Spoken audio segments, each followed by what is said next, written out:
Everyone loves to explore, but some places are better left unexplored. Yet some of us are still intrigued enough to explore dangerous places to get more knowledge. But sometimes, nature is our enemy and doesn't want us humans wandering around in it. And such was the case with the divers we'll talk about today. This is the story of Dick Graham. Dick Graham was very goal-oriented, and he was able to focus on them. He grew up in Maplewood, New Jersey, where he attended Columbia High School and spent most of his time making music. After his military service, he remained in Huntsville to receive his bachelor's and master's degrees in mathematics in Huntsville. He started caving in North Alabama with the Huntsville Grotto while stationed in the Army. He explored, mapped, and assisted cave conservation efforts in hundreds of caves nationally and abroad. In August 1972, he became a Fellow of the National Speleology Society. While surveying a cave in Puerto Rico, he collected the first sample of a new cave-dwelling crustacean species named after him. He heard about a massive cave system in Virginia called the Omega System. He knew that he had to explore it, and because it was a newly discovered cave at the time, he wanted to find and explore the unmapped parts. This cave was formed beneath Powell Mountain in Wise County, Virginia. It is known to be one of the most out-of-this-world caves in the country. It is the most profound cave system in the eastern USA. The cave is made up of cliffs and steep slopes with numerous drop-offs. It is an extreme caver's paradise, but only the most experienced should ever enter this cave. Descenders are one of the essential requirements for navigation of this cave. Descenders, or rappel devices, are designed to apply friction to a rope to control the rate of descent.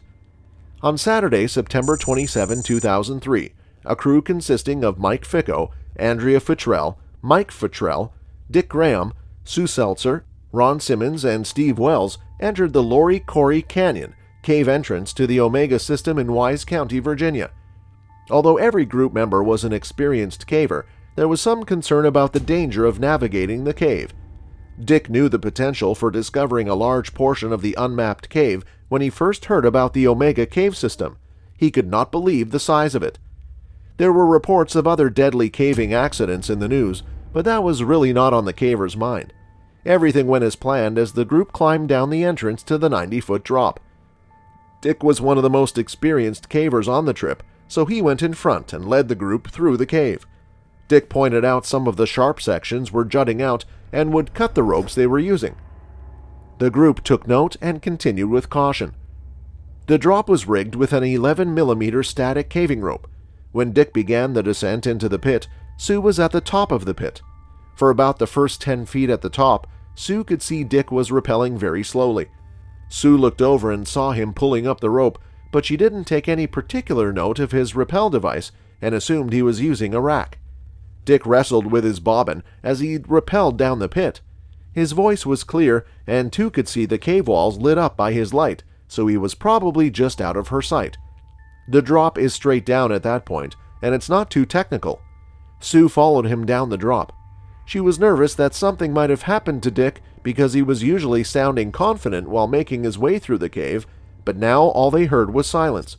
A few hundred feet further beyond some tight drops in a difficult passage, there is a 230-foot drop. This drop is dramatic, with loose rocks, an uneven surface, and sharp rocks surrounding the passage. At the top of the pit, the cavers clipped into a traverse line to approach the drop and rigged for rappelling while standing or kneeling on a very slick sloping shelf that was only 4 feet wide.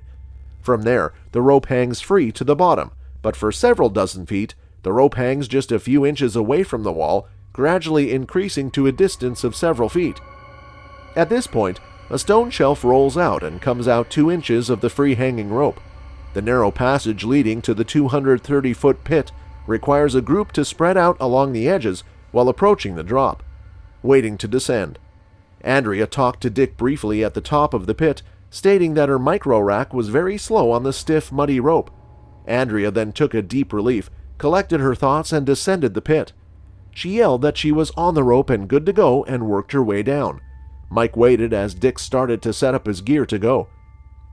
Next, Dick began to rappel in his typical fashion, and Mike watched as the light reflected off the cave walls as Dick descended down. Dick first hit the stone shelf and then hit the shaft's floor. Instantly, Andrea began yelling for Dick as she raced down and over to him at the bottom of the drop. Andrea found Dick on the pit of the floor about 20 feet from the bottom of the rope. He was completely detached from the rope. She knew instantly that the fall had killed Dick. Dick was the one who was supposed to never die. She mustered up all of her energy and yelled to the group that Dick was dead. She called for someone to come down immediately to help her. Her thoughts were blank as she tried to process that one of her best friends had suddenly died. Mike was ready to help and descended to where Andrea was. There was no way they would be conducting a rescue for Dick because the fall caused massive trauma to his body. He fell into the worst part of the pit floor where many sharp rocks were jutting out. Dick's bobbin descender was attached to his harness, but it was open. His safety ascender was attached to his seat harness by a carabiner, but it was not clipped to his harness.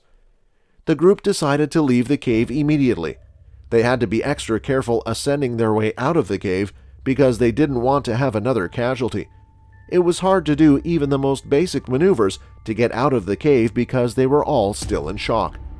But little by little, they worked their way out. Eventually, they made their way to the surface. Once back in town, they had to notify the police of Dick's death and initiate a recovery operation. They were shocked when they heard about his death. The recovery team went to the cave entrance that same night and planned to enter the cave and start the operation. The volunteers were concerned about getting Dick's body out of the cave due to the danger, but ultimately they would go through with the mission. Finally, on September 28 at 11 a.m., they brought his body to the surface. It appears Dick Graham's bobbin descender came open while he was on the rappel.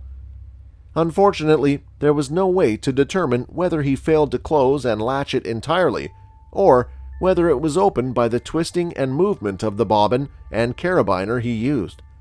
In either case, when the bobbin latch is not closed and latched, the side plate can swing up, allowing the rope to escape from the device, detaching the repeller from the rope. Users of bobbin-style descenders should read Andrea Frutel's analysis carefully, studying the photographs and examine their equipment and techniques. It should be noted that the descender that Dick was using was more than 20 years old, and that the manufacturer has improved the design in several ways over the last 2 decades. What are your thoughts on this? Let us know in the comments section down below. Thank you for watching this video. If you found it interesting, take a deep dive into the like and subscribe buttons. Let us know what you thought of it in the comments. See you again soon in another video, if you dare.